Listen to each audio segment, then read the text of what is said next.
আসসালামু আলাইকুম প্রিয় দর্শক। আজকে আমি সন্ধ্যাকোড়া এলাকায় আসলাম। আমার অনেক ছোট ভাই একটি বল চেয়েছিল, তাদেরকে একটি বল উপহার দেওয়ার জন্য আসলাম। এখানে শাওনের মাধ্যমে আমি বলটি দিচ্ছি। কেমন আছো তোমরা সবাই? সবাই ভালো না? তোমাদের এদিকে বন্যার কি প্রভাব পড়ে নাই? পড়ছে তেমন না।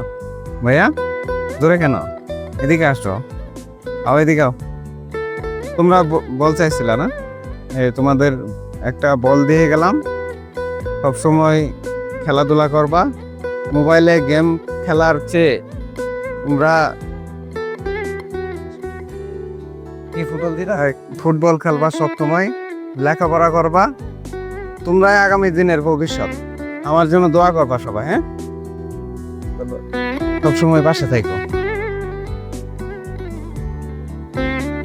ঠিক আছে ভাইয়া?